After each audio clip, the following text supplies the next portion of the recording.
The Nintendo Switch was my reintroduction to gaming when it first came out. A console that for me, a 17-year-old teenager at the time, was a massive draw. This little guy was so successful that I had to go through the effort to get my Switch secondhand. Through this era, I've seen Nintendo completely change in almost every aspect. With the Switch 2 just recently announced, I think it's time to discuss what this change could mean for the exciting start of a new console. Because Nintendo hasn't just changed, they've matured. To understand why Nintendo needed to change, we need to go back a few years. June 7th, 2011. After the massive hit of the Wii, Nintendo unveils their newest console, the Wii U. By most metrics, it was a massive failure. And as a result, opinions started to form around Nintendo and their business practices. To someone active in any gaming community, Nintendo's choices seem downright confusing. Ignoring for the moment the hardware of the system, I could do a whole video on that. It was a pretty common opinion at the time that the exclusives were a bit dumbed down and sterilized. Not saying there weren't any good ones, by the way. There were some bangers. And I know bangers. Okay. Nintendo was desperate to keep the family market that they captured with the Wii, and they adopted an if it ain't broke, don't fix it approach. Nintendo's competitors, on the other hand, were pushing online features and new ideas. It was the Nintendo staple to lag in power, but they've never lagged in gameplay until now. With the current buzz of online features being added to gaming, Nintendo seemed to have their own almost twisted view of what the internet could bring to their games and the audience it was meant for. Did the Wii U have online? Yeah. But it was nothing like you'd expect. Want to share your experiences online? Well, of course. Use Miiverse. Who needs Twitter when you can post to our own platform? You want to play a Mario game with a friend overseas? Well, you can share levels you make with each other with Mario Maker, but let's not get crazy here. You don't want to really play with someone online, do you? Oh, you want to play Mario Party with your friend? On the internet? Mario Party is a couch co-op game. It's meant to be played with your little brother on the Mad Catz controller. You want to play these games wrong. Play them the way we want you to. This is not an exaggeration of how this went. If anything, I'm underselling it. Combine the struggle to change with an evolving market and an over-reliance on a child demographic, and you have a recipe for disaster. The kids who grew up with the Wii are older now, and they don't want to play games advertised like this. We'll make this quick. Whoa-shi! It's a double Yoshi explosion. This is my squid dance. Be careful, Mario! Whoa, that doesn't look good. It feels almost insulting. Maybe I grew out of gaming, they'll think as they walk away from the coolest hobby ever. This may have been based on a true story. I know I'm not alone in this. It's a simple fact that Nintendo failed to maintain the audience they gained with the Wii. Now this stuff definitely played a part in why the Wii U failed, but it wasn't the sole reason. Regardless, Nintendo decided to stop shooting their left foot and aim for their right, by making their games impossible to cover online. It's actually crazy to imagine Nintendo ever did this in the current climate of gaming. But during the Wii U era, they downright punished creators for making videos on their games. Copyright claiming videos, taking projects down, and if you were lucky enough to get into their creator program, you could make videos on their games with the small price of a large chunk of your ad revenue from your videos. If you were a YouTuber at the time, you're gonna hesitate to make any video about Nintendo. This company was doing everything in their power to not take risks, and in doing so, was causing everything to fall apart. It was seeming more and more hopeless to be a Nintendo fan. Until October 20th, 2016. The Switch was unveiled.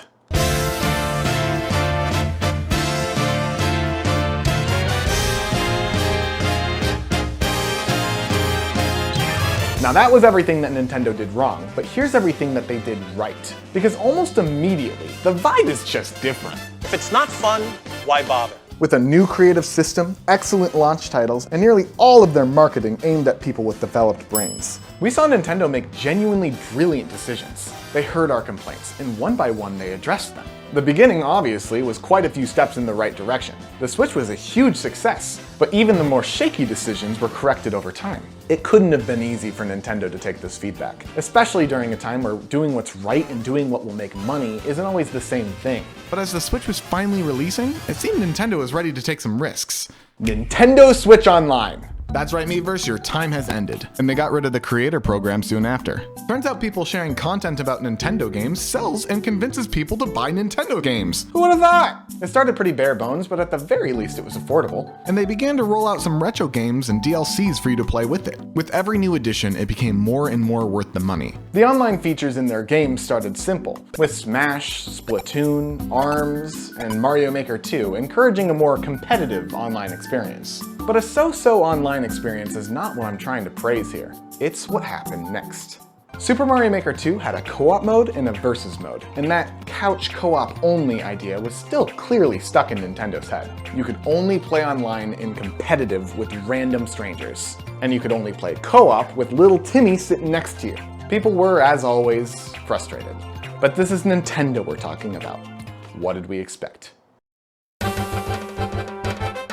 They fixed it! They saw the frustration, they heard the cries for change, and they fixed it! Within the first couple months, the game supported online multiplayer of both competitive and co-op, with whoever you want. Well, thanks Nintendo, I actually didn't even expect you to fix that one. But that's just it. When the lesson was learned, it wasn't forgotten. Super Mario Party, of course it's couch co-op only. Why wouldn't it be? They all have been! Multiple years after its release, Nintendo added a little update and added multiplayer in. It wasn't a difficult decision, but it also wasn't a Nintendo decision. They realized it was a better system to have people play with anybody they want than just the people in their home. And it didn't stop there. Pokemon multiplayer? Instead of just letting people battle online, why don't we just let them interact with each other? Run around the same world, why not?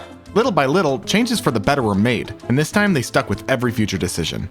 Now, earlier I mentioned that the Wii U's games were sterilized and dumbed down. And when I say that, I don't mean to imply that the games are bad in any way, but they're just a little bit easy and they're aimed at kids. Not all of them, but Mario in particular had a pretty rough run on the Wii U. Let's take a look at Super Mario 3D World.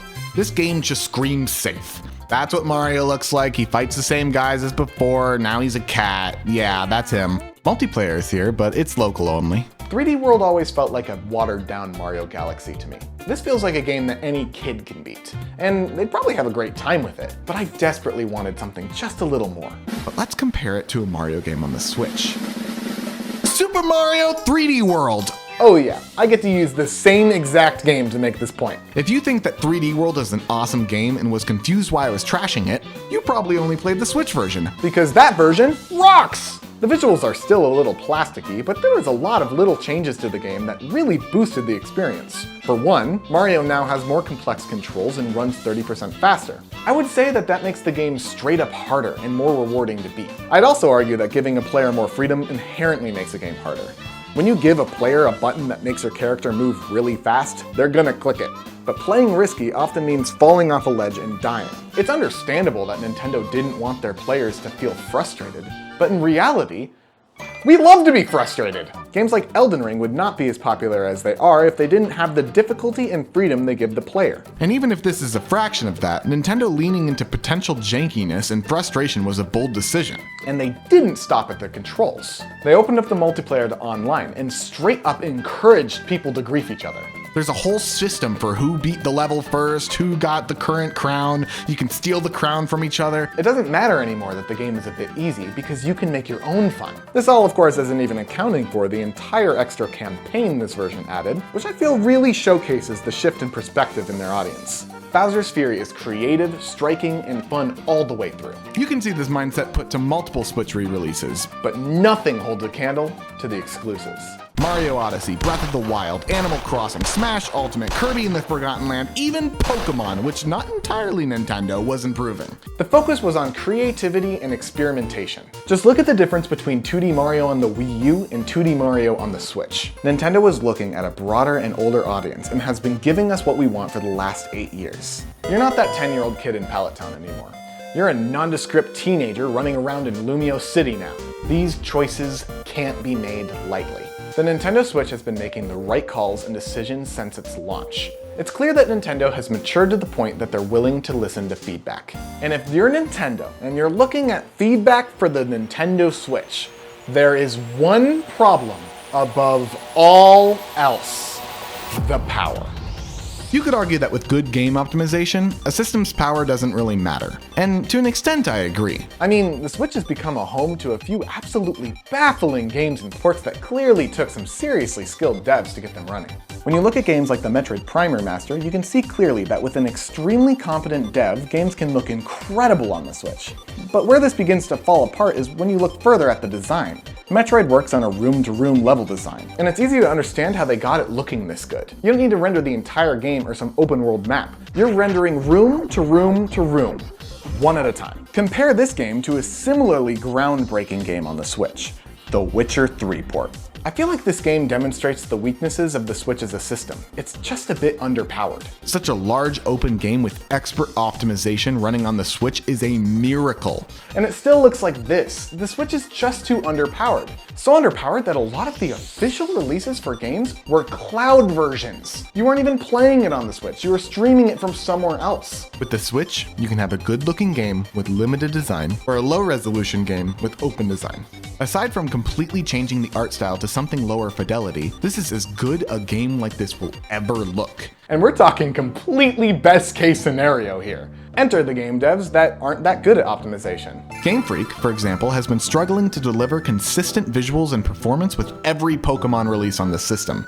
The Switch 2 will finally fix this problem. It's been said that the Switch 2's power will be on par with the PS4 Pro, and I've seen a strange amount of frustration about that. This is a massive leap for Nintendo, and I think that's mainly due to graphics and performance reaching a plateau. Do we really need the Switch 2 to be on the same level as the PS5?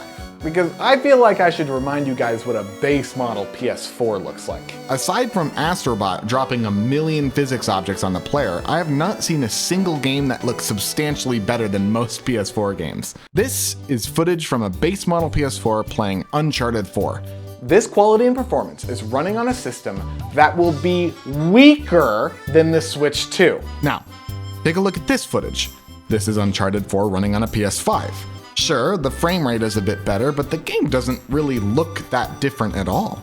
And that's because we're getting to a point where there's not really a lot further to go in making something photoreal. Even with this level of quality, these games are clearly not restricted by the system. The maps are huge, the designs are open. Spider-Man PS4 ran on the PS4. This level of performance and design being available to Nintendo is nothing to complain about. Especially because Nintendo never really goes photoreal anyways. Nintendo is a company who knows how to optimize their games, and now this company is about to have a system where the level design and visuals won't be compromised for optimization. And while being poor at system optimization isn't an excuse, this is also huge for devs like Game Freak, where their flaws are catching up to the power of the system. The next generation of Pokemon might look and run well, and that's something to be excited for. Nintendo has matured. They know who their audience is. They've taken our feedback, and the biggest problem they've ever faced is about to be fixed. We're about to enter a new era, where for the last 8 years, Nintendo has been making nothing but the right decisions. So I think it's time to finally give them the benefit of the doubt. It's no longer optimistic to be excited for the new console. For the first time in a really long time, it's realistic that this new era of Nintendo is going to be a great one. Thanks for watching.